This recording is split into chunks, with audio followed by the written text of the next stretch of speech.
David Freak Turley, and I gotta say, Freak, it's been a while since we've been sitting on next to each other at the same desk. I'm glad it's back. It's been a while. It's been a while. We're mostly pleased to have back our panel of experts: OGN caster Monte Cristo, Evil Geniuses Crepo, and CLG's All-Star Carry Doublelift. And everyone, it's time to put your boots 5, because we're about to run through the best plays of the deepest dives of Tuesday's Group 5 stage matches. 5 teams from Group A were back in action on the 3rd day of the Season 3 World Championships. And in the first game of the day, the Lemon Dogs were able to survive OMG's unrelenting early pressure to secure a little momentum for themselves. He will use the Zhonya's, but he's miles away from the rest of the team. He's still managing to get away. There is the elastic slingshot in. Let's Bounce comes down. Lovelin's going to have to try and escape this one. Flash over the wall from Tab. That's a double kill for him, and it will end with a 2-0. But that momentum would turn into overconfidence, and a costly dive from Nukeduck would give OMG their 4th win in a row. Here is Going moving around the side as well. He's got 3 of them trapped in. There is a crescendo. Cool going to be locked down, but can he get the charm onto Dexter? Yes, he can. It's Sam that finishes off as Nukeduck tried to get Lovelin there at the back, but now he's running for his life. They're going to pick up the Nexus kill and go 3-0 here with that victory over Lemon Dogs in Group A. It was David versus Goliath in Game 2, and the Giants from SKTT1 wreaked havoc all over the map to run away with the win. Mazarine there going to throw down the barrel, but Shen going to come into this one. Lands a taunt. Mazarine is a dead man. Well, when it rains, it pours here. As Alunia now being troubled underneath the turret of his own Faker, tanking that one up. That'll switch off. It's going to go down. Alunia picks one up there, but that's kills everywhere for SKT. Brilliant performance. They pick themselves back up. Up next was Lemon Dogs versus Team Solo Mid. Or should I say, the analysts. I'm going to go ahead and say Lemon Dogs. I'm going with Lemon Dogs. I have to go with Lemon Dogs as well. I'm going with Lemon Dogs here. Ooh, you got a boo. I'm getting It's going to be a lot of that. Versus the home crowd.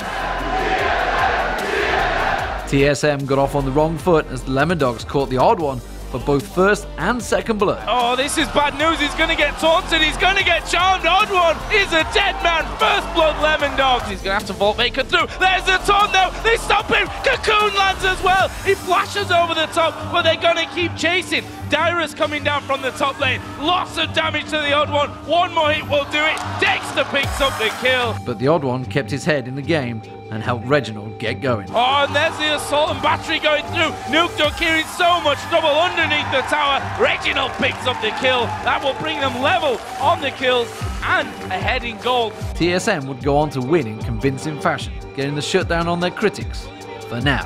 There is Zoro Zero coming down, a big fight going on as Reginald dives into the back, picks up 1 kill. Can they get more? Yes, Zoro Zero's down. Nitty won't escape. Now they chase down Dexter as well. He'll be locked up, finished off by a double kill there from Reginald. TSM get the victory against the Lemon Dogs, and that's going to give them a massive boost of confidence here going forward in the groups. It was the team without a win taking on the team without a loss when Gaming Gear took on OMG. Fiddle is still alive! Fiddle gets out cleanly before Elinure comes in. Throws down the Massacre to secure the first kill of the game for Gaming Gear. Now he's running, and like only Elinure can. The Bloodwell comes out. He's stuck down in the passive, and OMG are going to pick up a very, very clean victory. 16-3 in 25 minutes, not even giving up a single turret kill themselves, and they move to 4-0 halfway through the group stage. In the last game of the day, all eyes were on the mid lane matchup of Faker versus Reginald. But SKT were focused on the top lane and shutting down Dyrus. There's a bit of damage coming down. Impact lands the stun. Dyrus maybe should not have gone back in. He's going to go down for first blood. SKT completely controlled the mid game, and a Piglet quadra kill would be all she wrote for TSM. And the first victim will be Xpecial. He got the crescendo down, but it's not going to be enough to save them, as now Dyrus will be the second victim of the fight. That's a double kill for Piglet as he now flashes over the wall. Triple kill as he turns into Wild Turtle. This is going to be the quadra. Does pick up the quadra kill. Piglet, 8, 2, and 3 is a terrifying Caitlyn. Ladies and gentlemen, SK Telecom T1 is your second team in Group A. They pick up the win against TSM. What a good game. And with that quadra, it's going to be the only big kill we have coming into the Worlds here, so we'll have to see if somebody else can get something big on that scoreboard. But right now, let's see how all the action affected the Group A standings. That leaves China's OMG in control of the top spot with the only perfect record of the 10 teams in this group stage, while Korea's SKTT1 is holding down the second spot for now. In third place, it's North America's Team Solo Mid at 2-2 with Europe's Lemon Dogs and the Wildcard Gaming Gear rounding out the pack. All right, gentlemen, so we have to kick off what we're going to talk about, the games that happened. Obviously, the final match of yesterday's group, or day 3, I should say. That was SKT versus Solo Mid. Go over that a little bit before we jump into today's games. Freak, why don't you start us off? That game, obviously, a lot of people thought it was there for Team Solo Mid, but SKT was able to pull through. Yeah, so TSM, they continued to expand their losing streak to Korean teams on LAN, unfortunately. But just like we saw them in Season 2, they keep putting out really close games. They team fight well, but there's always something that breaks them apart. This case, it was a failed 3-on-1 dive in the bottom lane, and it was Dyrus getting over-eager in the top lane. But outside of those, they would have kept a gold lead early on. They probably could have held some team fights together. Well, Lemon Dogs had a gold lead early on against SK Telecom T1 as well, and we saw how that turned out. The Korean mid game is just so strong in terms of their vision control and rotations. Yes, TSM played the early game poorly, but even if everything had gone their way, I still think SK Telecom would have come out on top in that one. See, I don't agree with that. I think the mistakes that TSM made could have put them way further ahead. I mean, a dive basically on a level 2 Renekton, then dodging the dive on top, because when Dyrus already dodged the dive on top, so he would be fine, especially knowing that SKT actually leaves the lanes in a bit of a freeze after they 2v1. They're not always pushing the lanes in, so Dyrus could have exploited that. They could have won out of the dive on bottom, then other one missed the flash later. I mean, not bashing TSM here, because they played a really nice game, but they were just this close to getting further ahead. Although you can never tell if SKT1 would have won the mid game or not. But yeah, conceptually, I feel like SKT1 was dropping the ball early on. Later in the game, they had some really sweet rotations, though. They really understand how the game gets played in mid-game. They turn around, and I think with their coach, they're gonna do a lot of analysis on what they did wrong, and I think they're just gonna get stronger and stronger. Because as you saw, like the first day, they failed to dive really hard. The second day, there was already a bit of improvement. They're basically going through the phases that other meta games went through, like ages ago when 3v1 was really the thing. And I talked to their coach, Koma, too, about that 3v1 situation, and he's definitely aware of the problems, and he promised me that for the rest of this week, for the second half, that we would see an entirely different SK Telecom. Because I told him straight up that I was disappointed in how his team had been playing, and he understood and said it's going to change. Yeah, I don't think there's any denying TSM outplayed them conceptually in the first 5 minutes, but I feel like Korean mid-game, late-game rotations, just how they control the game is so strong that if they just fix the first 5 minutes of their game, strategically they will be the strongest team in their group. And obviously mechanically you can see they're already outplaying TSM, who is, they're really good. I feel like if SKT just fixes up those first 5 minutes, they're going to be so strong. So is any team, as we move on a little bit here into our next group, is any team here going to be able to beat OMG, or is this basically going to be a race coming in for second place here in this group? That's a really interesting question, because I feel like SKT's first match against OMG, they only really lost because, once again, the first 5 minutes of the game, OMG did a 3v1 dive. That throws Korean teams off really hard, as we've seen, and they just snowballed an early lead. And if a Chinese team doesn't end up snowballing the early, this is going off what Mani said earlier too. If a Chinese team doesn't get that early lead against a Korean team, I feel like SKT's mid-game rotations will just outplay OMG. And when we say it throws off a Korean team, I want to say it throws off SK Telecom specifically. We talked about this, but back when 3v1 diving was big in Champions Winter, SK Telecom were not a team yet. If we talk about other Korean teams, I think Ozone is going to be comfortable with it. And if we go further in this tournament, Najin Sword, do dive is their motto. They were well known for their early game dives, and so they will be completely fine with it, I have no doubts. So it's just a little, I think it's more team by team rather than region by region. But that said, SK Telecom I still think is the best team in the group. They're not going to fall to OMG twice. See, I actually want to question that a little bit because they actually played Sword. SKT played Sword this season of OGN, and they went 1-1 in the group stage. They were still losing to a team who didn't even advance out of groups there. So they played against the Do Dive team, didn't hold it together there. Sword stopped doing it, though. They stopped doing it. Like, they changed their strategy. So. All right, well, we don't see that same kind of, ever since Mach Noon wasn't on the team anymore, we don't see that same kind of early turret diving. Yeah, well, at the same time, I still think OMG, you give a lot of credit to SKT that they'll improve, but of course OMG can improve as well, and they've already shown the 1-0 lead. I think they'll keep shoring up their gameplay. Not to mention that OMG showed that they can play a very deliberate game as well without those dives, so we can see that they've got a lot of dimensions. I think OMG is a fantastic team. I just think SK Telecom in the long run can edge them out. Right, we'll is there anybody in that group that's going to trounce OMG on that top spot? If there's anybody, it's going to be SKT1, as these guys have said. They have a distinct difference in playstyle.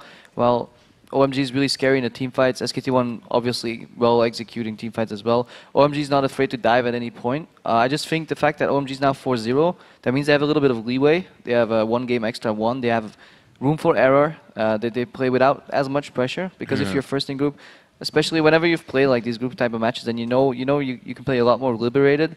They might just go for the extra mile. Like, okay, I'm not sure if I can get this guy. Why not try? If it fails, so be it. We still have a lot of room for error. Alrighty, well, we're all going to have to wait one more day to get the answers about Group A because tonight it's the teams of Group B that will be taking to the Rift. So let's take a look at the standings heading into the matches. Europe's Fnatic and Gambit are sitting in first with Korea's Samsung Galaxy Ozone and North America's Vulcan 1 game back in third, while Southeast Asia's Team Mineski is still looking to lock down their first win. So gentlemen, the first thing I want to discuss here are the two European powerhouses that are sitting on top of this right now. Is Europe coming out very strong here? Because even from Krepo, from the analyst desk, we've heard about faltering during the EU-LCS split. So is it just them coming out on the main stage? They perform really well under pressure. Like Gambit and Fnatic, they've been around so long. Like they've played so many tournaments, and you can never count them out. Whenever you think like one of them is doing poorly, like a lot of people were writing off Fnatic after the Yorick pick already. They were sure like Ozone was going to bring it home. Ozone just continually kept dropping the ball. So I definitely think the two European teams are the strongest right here. Monty? Well, I mean, I agree. And if we consider Ozone here, because Gambit and Fnatic have been doing so well, they've been just digging themselves into a massive hole in the early game. So their mid-game can't save them. And even then, their mid-game's looking pretty weak compared to, say, SK Telecom T1. And one thing that really surprises me, I was talking to Imp earlier today, and he said that they were focusing beforehand more on kind of their fundamentals rather than doing the research on the other team, which I think really shows. And if you look historically at Ozone and how they were able to win Champions Winter, it was because they did an extreme amount of research. Mata always knew where to pink ward to kill the other wards. Dandy always knew the jungle pathing of the other jungle for his counter ganks, which is what he's famous for. And they designed strategies to kill specific teams. That's why when we saw them get into the finals against Blaze, it was such an impressive win. Blaze was on a 13-game win streak. Ozone comes in, 3-0s them, and they did it because they had a plan. This is a team that succeeds due to planning and hasn't planned for this event. And so I think that's really showing. I agree. They definitely seem like a shade of their former self, and they just don't show enough respect. Like when they played against Diamond's Eve, there should be pink wards all around the map, or there should be wards on the buff so you can pinpoint where she's going. Because if you play against an Evelynn, the entire mindset of the team has to change because she's invisible, and it's really difficult. So you need those pink wards. I've got to question that though, because they came into this tournament. We're talking about Ozone here. They were already qualified not months in advance, but weeks in advance, and got to see their opposing teams. And these are teams who have played LCS seasons. They can just look at footage, and they're used to preparing for a week for their match. They got to prepare for 2 weeks for their match, and now you're saying, oh, it's a 2-day break, they're going to be okay, and I don't necessarily buy it for Ozone here. I think the European teams are consistently performing better. Yeah, and the two things that stand out to me for European teams is, one, their consistency. I feel like the three European teams have played the most consistent throughout the entire group stage. And the other thing is that their mids are so good. These guys carry every game. If you just look at Nukeduck, XPK, Alexich, these guys have had great games, consistently good games throughout the entire group stage. But at the same time, if they have a bad game, I feel like their team falls apart. And I also think that champion pools are really doing a big favor for the European teams in this group. We've seen mid ban, and then you're seeing Lissandra come out, and the Orianna, and Pekka keeps playing new champions, and Alexich keeps playing new champions that aren't getting run by the other teams. Whereas you look at Dade, and it's like, oh, you banned out Ryze. Oh shoot, Zed. Do I still? Oh, sorry, Zed. You banned out Zed. Oh shoot, do I play Ryze well enough? And then ban Ryze. The answer, yeah, please. Yeah, I don't think that's going to happen. All right, guys, so talking about a few of these powerhouses, another team that we're also seeing that has a realistic chance to get their way out of the Group B is Vulcan. How are you guys feeling about their performance? We talk a bit about early game. That's where they get their win. We talk a bit about momentum for NA teams. Doublelift, let's start off with you being from the NA scene. Yeah, like I originally, along with Kobe, predicted them to hit top 2. I still stand by that statement, even though they are pulling the Vulcan throw bargains where they just make every game they lose, they make one absolutely terrible, bronze level play. You think they're going to finish top 2? Yes, they're going to make it out of the groups, dude. Wow. Get on my level, son. And I do expect them to lose to Ozone, and it's because historically, I know Vulcan very well, and I feel like they are they're Ozone imitators with a little twist. And if you're an imitation, you can't beat the actual real thing.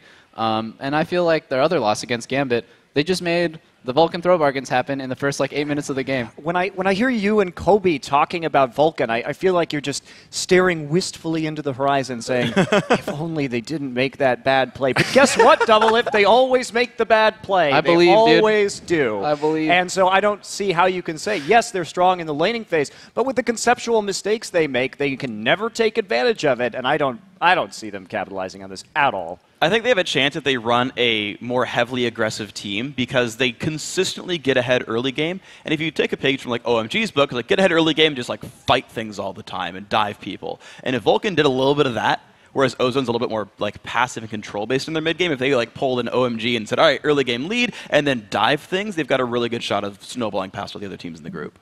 All right, gentlemen. So if this week has proven anything, it's that there is no shortage of intelligent, well-thought, and insightful opinions here at the Analyst Desk.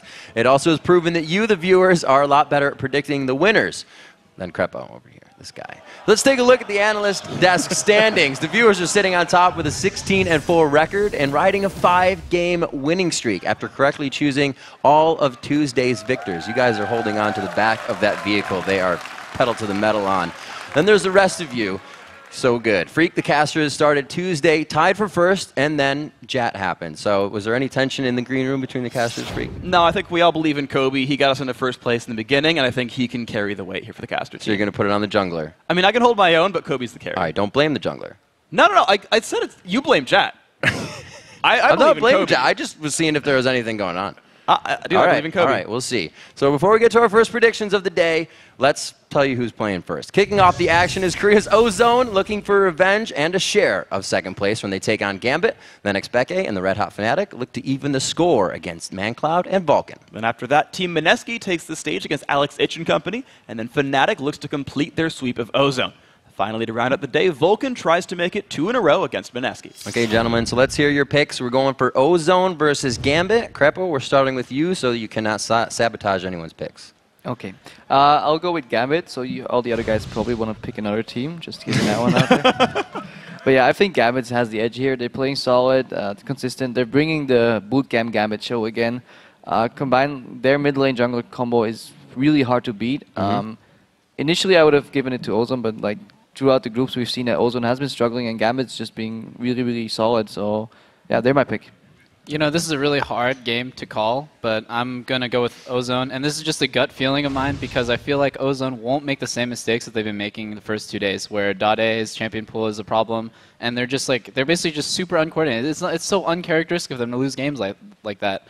So my gut feeling just says Ozone. They're going to fix their problems. I agree. I think it's going to be Ozone, although it is very difficult to call. I picked Gambit to get out of this group as well. And your dark horse. Yeah, they were my dark horse. Picked him to get out top 2 alongside Ozone. But Ozone is a preparation team, like I was saying earlier. They play to their opposition, whereas we look at the teams that have been successful, Gambit and Fnatic, they play their own style. Ozone counters your style. With a couple days, this is their last shot. If they don't come in here today and win against Gambit, I'm jumping off. So this won't be Gambit's dark horse game then. Well, I think they're going to get out anyway. Gambit's going to get out anyway. Okay. All right, well, I think Monte Cristo is going to have to jump off the hype train here. I say Gambit for this one. So I'm with you, Crepo, here, that you probably going for that one. Bold choice. I believe in Gambit. I think that they showed it already. I don't think 2 days is enough for Ozone, who typically needs a week to get their stuff done. So I say Gambit here. All right, gentlemen. Viewers, a split decision on the desk. If you think you can do better than these four and